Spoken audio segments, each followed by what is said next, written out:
Hey folks, Fat Guy Flies RC out here with Dave on Park Aero Models Club. Going to take up the FMS F-86 80mm, the Sky Blazers livery. Have a little bit of fun with her. I do have the air brake mixed in with the flaps, but I'll probably end up putting it back because that's not really scale. But and I know rarely do I worry about scale, but it does slow the airplane down for landing. Right, left, up, down, right, left. I do have an afterburner installed, but it's too bright right now to turn it on. Gotta pay attention to your landings for sure, because you do have relatively narrow gear. So don't try turning her too sharply. So, because otherwise you'll get a wing tip or a wing strike. Ask me how I know. All right. Landing flaps. Flaps up. Really don't even need flaps for takeoff for this one. All right.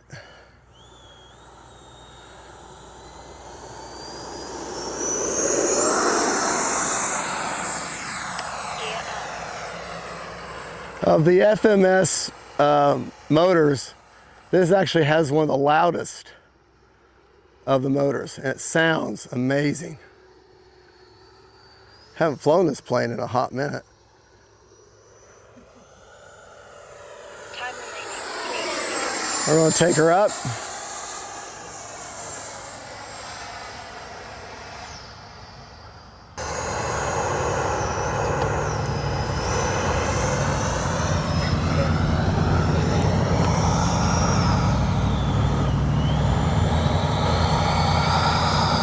Flaps up.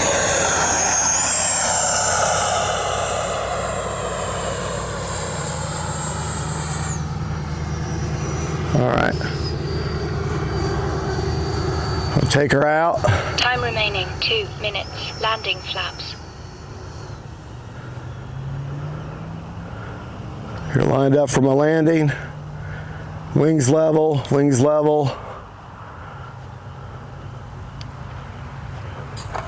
Whoa. Got a little too slow there at the end, right before I touch you. All right. Flaps up. Take her up again. Gear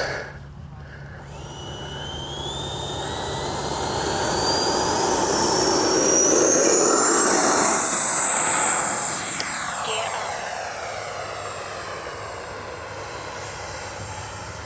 That was one good looking plane.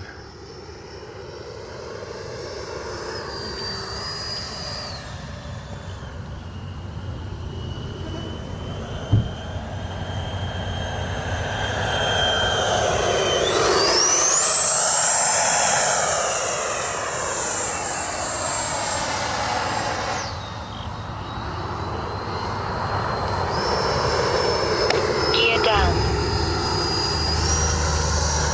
Remember, your gear is sequenced, so they take a little while to land or get down.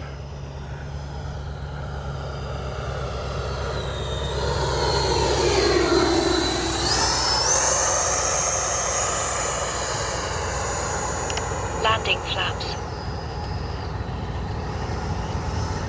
Time remaining 1 minute. All right.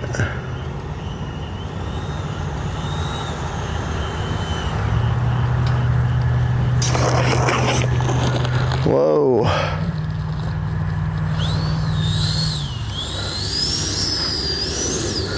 All right, we got enough for one more. Here we go. Takeoff flaps.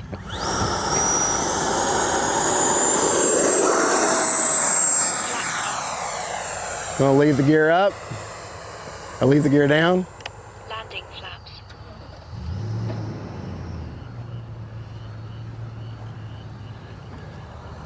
"30 seconds. All right.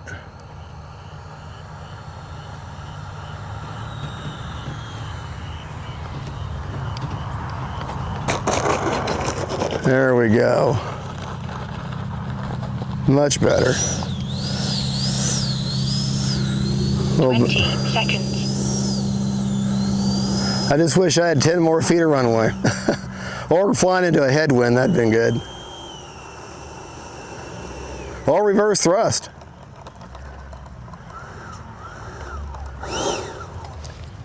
Flaps up. All right.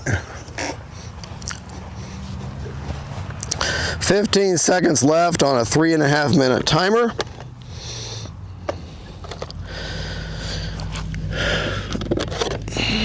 Show you my battery placement. Got it basically a couple of fingers back from the front of the bulkhead there. My receiver that I'm using is an AR. It is a Lemon RX Gen 2 7-channel. A stabilizer, just has wind mitigation, that's all. Okay, and let's check the battery. The Velcro's not on my transmitter to help me hold my checker anymore.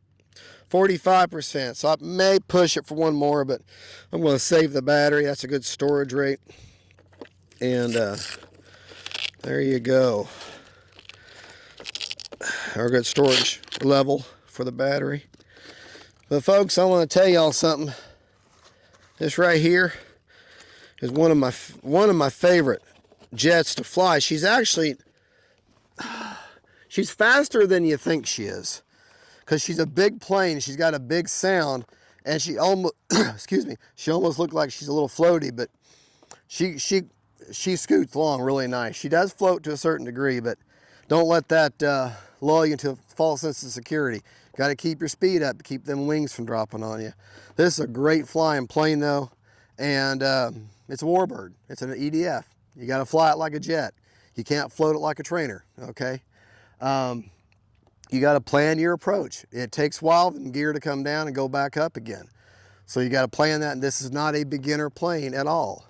It is, however, a great, say your first 80mm scale plane, this would be an excellent choice for that.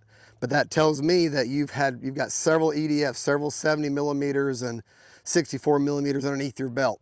When you get that and you can make them things dance on a dime, then you're ready for one of these. Folks, thank you for watching. Don't forget to like and subscribe. Hobby Zone, thank you for sending this out to me for a review. And God bless y'all. Don't forget, folks, faith, family, and friends, the F-86s, Sky Blazers. Bye-bye.